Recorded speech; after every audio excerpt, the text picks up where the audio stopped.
कहानी की शुरुआत एंजो नाम के एक आदमी से होती है जो एक साधारण सा चोर था और छोटी मोटी चोरियां करके अपना गुजारा किया करता था। आज एंजो पुलिस से बचते हुए एक घड़ी चुराकर भाग रहा था, लेकिन पुलिस भी लगातार उसके पीछे पड़ी थी। तभी एंजो एक नदी में कूद गया और एक दीवार से चिपक कर खड़ा हो गया ताकि वह पुलिस की नज़र से बच जाए। आगे पुलिस के वहां से जाने के बाद उसने वापस ऊपर जाने के लिए नदी में पड़े हुए एक बैरल पर पैर रखा, लेकिन उसके वजन से वो बैरल टूट गया और एंजो का शरीर उस बैरल में पड़े रेडियो एक्टिव बेस में डूब गया। फिर भी वह किसी तरह खुद को वहां से बाहर निकालकर अपने घर जाने लगा, पर तभी रास्ते में उसकी तबीयत बिगड़ने लगी।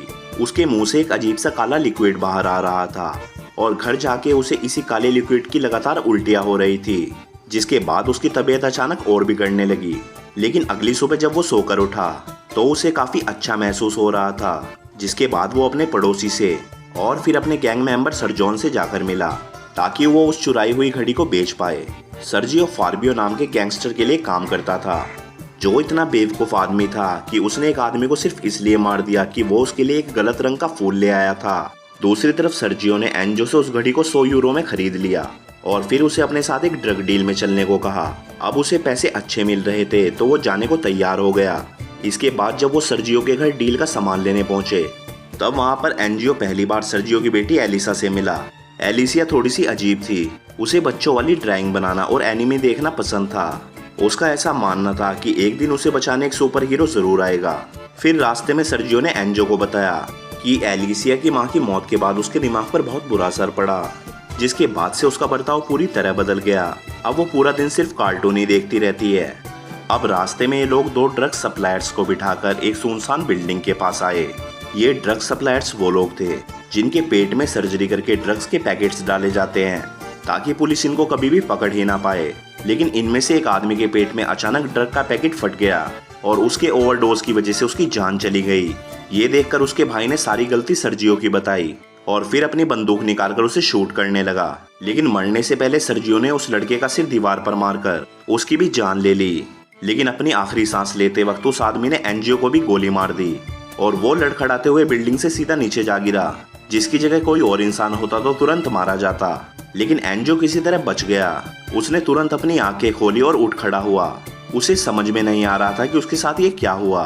दूसरी तरफ फाबियो के लोग न्यूजियो और काबियो के साथ थे। न्यूजिया शहर की सबसे बड़ी ड्रग कार्टर की लीडर थी। उसने जब फाबियो से उस ड्रग डील के बारे में पूछा तो उसने झूठ बोल दिया कि सब कुछ बढ़िया रहा, क्योंकि अगर उसने बता दिया कि उसके ड्रग्स की बैंड बज चुकी है तो वह मारा जाएगा। उधर एंजियो जब घर लौटा तो एलिसिया उसे अपने पिता के बारे में पूछने लगी, लेकिन वो उसे कोई भी जवाब ना देकर सीधा अपने फ्लैट के अंदर चला गया। पर इसके बावजूद भी एलिसिया उसके फ्लैट का दरवाजा खटखटाती रही, जिससे तंग आकर एंजियो ने दीवार पर एक मुक्का मारा और वो दरवाजे के आर पार निकल गया। अब ये देखकर वो खुद भी हैरान था कि ऐसा कैसे हो गया। इसके बाद उसने अपनी अलमारी को धक्का मारा और वो तेजी से जाकर दीवार से चिपक गई। वो समझ गया था कि उस रेडियो एक्टिव वेस्ट की वजह से उसके अंदर सुपर ह्यूमन स्ट्रेंथ आ गई है। लेकिन एक चोर तो चोर ही होता है, इसलिए उस रात वो एक एटीएम मशीन उखाड़ लाया और उसमें से निकाले हुए पैसों में से उसने अपने लिए ढेर सारा खाना खरीदा। उन शक्तियों की वजह से उसके जख्म भी ठीक होने लगे थे, यहाँ तक कि उसके कंधे पर लगी गोली का घाव भी जल्दी से भर गया। वहीं दूसरी तरफ नीचे फाबियो एलिसिया से उसके पिता सर्गियो के बारे में पूछताछ करने लगा। उसे लग रहा था कि सर्गियो उसके ड्रग्स लेकर भाग गया, लेकिन एलिसिया को इस बारे में कुछ नहीं पता था, तो वह चुपचाप डरी सहमी खड़ी रही। तभी अचानक एंजियो एक खिड़की तोड़कर मास्क और हुडी पहनकर उस कमरे में आता है और अपनी सुपर पावर की वजह से उसने इन सारे गुंडों को पल भर में सीधा कर दिया। वो गुंडे भी समझ चुके थे कि वो इससे जीत नहीं सकते, इसलिए वो उससे माफी मांगते हुए चुपचाप वहां से निकल लिए। इसके बाद एंजियो एलिसिया को अपने फ्लैट में ले आया ताकि वह सेफ रह सके। वहीं एलिसिया को लग रहा था कि एंजियो वही एमिनिया वाला हीरो है और आखिरकार वो उसे बचाने आ ही गया। वहीं उसकी दिमागी हालत को देखते हुए एंजियो ने भी उसकी हाँ में हाँ मिला दी। दूसरी तरफ फाबियो ने एंजियो की एटीएम चुराने वाली फुटेज देख ली, जो कि इंटरनेट पर वायरल हो रही थी, जिसे देखकर उसे यकीन हो गया कि ये वही आदमी है जिसने कुछ दिनों पहले उनकी पिटाई की थी। तभी फाबियो का राइट हैंड एंटोनियो वहां पर आया और उसने फाबियो को सलाह दी कि हमें नूंजिया के पैसे किसी से लोन लेकर चुका देने चाहिए। लेकिन फाबियो कहता है कि नहीं, इसकी बजाय हम एक बैंक की गाड़ी को लूटेंगे और इसकी प्लानिंग फाबियो ने पहले से ही कर रखी थी। दूसरी तरफ एंजियो को भी सर्जियो के डॉक्यूमेंट में उसी गाड़ी को लूटने का प्लान मिला। अगले दिन फाबियो और उसके लोग अपने पूरे हथियारों के साथ उस गाड़ी के आने का इंतजार करने लगे, लेकिन उनसे पहले ही एनजियो ने उस गाड़ी को रोककर सब कुछ लूट लिया। तभी फाबियो ने उस पर गोली भी चलाई, लेकिन एनजियो पर इसका कोई भी असर नहीं हुआ और वो आसानी से उनसे बचकर भाग निकला। अब रात को एनजियो और एलिसिया ने एक साथ बैठकर एलिसिया का फेवरेट एनीमे देखा। यहाँ एनजियो को पता चला कि बीते कुछ सालों में किसी ने उसे सेक्सुअली अब्यूज किया था। खैर अगले दिन एलिसिया एनजियो से अपने पिता को बार बार बचाने के लिए कहने लगी। तभी एनजियो उसे अपने साथ एक बंद पड़े हुए थीम पार्क में लेकर आया और अपनी शक्तियों का इस्तेमाल करके उस जगह की राइड दिलाने लगा। उधर दूसरी तरफ फाबियो और एंटोनियो में बहस शुरू हो गई, क्योंकि वो फाबियो से कह रहा था कि हमें नूनजिया के पैसे लोन लेकर लौटा देने चाहिए, लेकिन फाबियो इसके लिए बिल्कुल भी तैयार नहीं था और फाबियो की बात ना मानने पर उसने एंटोनियो पर अपने कुत्ते छोड़ दिए, जिन्होंने एंटोनियो को नोच नोच कर मार डाला। दूसरी तरफ एनजियो ने एक मॉल से एलिसिया को एक बहुत ही खूबसूरत ड्रेस दिलवाई, जो कि वह हमेशा से चाहती थी। इसके बाद एनजियो ने उसे सर्गियो की मौत के बारे में बताया। अब अपने पिता के बारे में सुनते ही एलिसिया उस पर भड़कने लगी कि उसने उसके पिता को बचाया क्यों नहीं। दूसरी तरफ बैंक के पैसे चोरी होने की खबर न्यूज चैनल्स पर फैल चुकी थी और एनजियो सुपर क्रिमिनल के नाम से फेमस हो चुका था। वहीं फाबियो भी ऐसे ही सुपर ह्यूमन पावर्स पाना चाहता था। दूसरी तरफ एनजियो से नाराज होकर एलिसिया एक बस पर चढ़ गई, लेकिन एनजियो ने अपनी ताकत से बस को आगे बढ़ने से रोक लिया। फिर उसने अंदर आकर एलिसिया से माफी मांगी और एलिसिया भी उसके साथ चलने के लिए राजी हो गई, लेकिन एनजियो ये भूल गया था कि उसने अपनी टोपी और मास्क तो पहना ही नहीं। फिर जब उसने आसपास देखा तो चारों तरफ लोग उसकी वीडियो शूट कर रहे थे। वो जल्दी से एलिसिया को लेकर वहां से चला गया।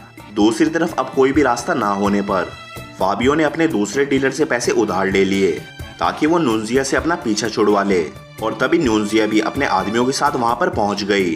टाइम पर पैसे ना मिलने पर वह बहुत गुस्सा थी, इसलिए जल्दी ही दोनों ग्रुप्स में फाइट होने लगी, जिसमें आखिर में फाबियो और नूनजिया ही जिंदा बचे। आगे अपनी लोकेशन पर पहुंचकर फाबियो ने देखा कि उसके सारे आदमी मारे जा चुके हैं, और तभी टीवी पर एनजियो की बस में रोकने वाली वीडियो चल रही थी, और यह देखते ही फाबियो ने उसे पहचान लिया और उसे ढूंढने के लिए निकल पड़ा।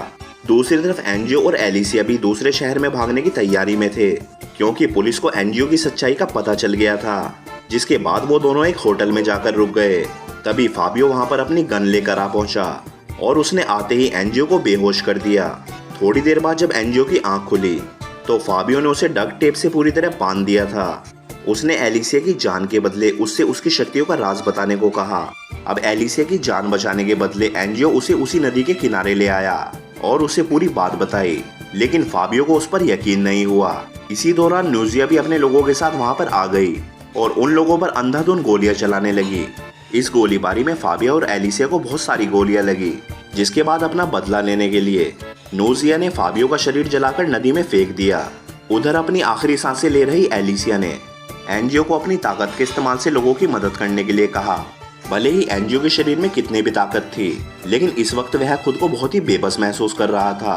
अगले दिन फाबियो उस नदी में से बाहर निकला और अब उसके शरीर में भी एनजियो की तरह सुपर ह्यूमन पावर्स आ चुकी थी, जिसके बाद वो नूनजिया के अड्डे पर गया और वहां पर मौजूद सभी लोगों को मार डाला, और उसने उन्हें मारते वक्त एक वीडियो भी बनाई ताकि वो एनजियो की तरह फेमस हो जाए।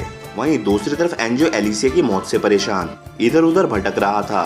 तभी सड़क पर एक गाड़ी का एक्सीडेंट हो गया और एनजियो ने अपने शक्तियों के इस्तेमाल से उस जलती हुई गाड़ी में से एक बच्चे की जान बचाई। उस बच्चे की मां ने एनजियो का शुक्रिया किया, पर तभी एनजियो ने फाबियो को टीवी पर देखा, जो कि कह रहा था कि वो फ्रांस के सबसे बड़े स्टेडियम को बॉम्ब से तबाह कर देगा और वो ये सिर्फ मजे के लिए करना चाहता है। यह देखते ही एनजियो जल्दी से स्टेडियम पहुंचा, जहां हजारों लोग मैच शुरू होने का इंतजार कर रहे थे। तभी उसे वहां पर फाबियो भी मिल गया, जिसके हाथ में बॉम्ब का रिमोट था। इसके बाद उन दोनों के बीच में एक जोरदार लड़ाई हुई और तभी मौका देखकर फाबियो स्टेडियम के अंदर भागा। एनजियो ने उसका पीछा भी किया, लेकिन इससे पहले कि वो उसे रोक पाता, फाबियो ने बॉम्ब को एक्टिवेट कर दिया और तभी एनजियो उस बॉम्ब को उठाकर नदी की तरफ भागने लगा ताकि वो बॉम्ब को लोगों से दूर भेज दे। वो उस बॉम्ब को नदी में फेंकने वाला था, तभी फाबियो ने उसे धक्का देकर नीचे गिरा दिया। वहीं वो बॉम्ब ब्रिज पर जा गिरा और जिसके फटने में सिर्फ 1 मिनट बाकी था, और अब जब वो बॉम्ब फटने ही वाला था तभी एनजियो ने बॉम्ब और फाबियो के साथ ब्रिज से नीचे छलांग लगा दी। उस धमाके में फाबियो मारा गया और उसका सिर उसके शरीर से अलग होकर बाहर जा गिरा। सबको लगा शायद एनजियो भी उस धमाके में मारा गया, लेकिन कहानी के अंत में हमने उसे दूर खड़े होकर शहर को देखते हुए देखा, जो अब इस शहर का नया मसीहा बनने वाला था। और दोस्तों, इसी के साथ ही ये मूवी यहीं पर खत्म हो जाती है।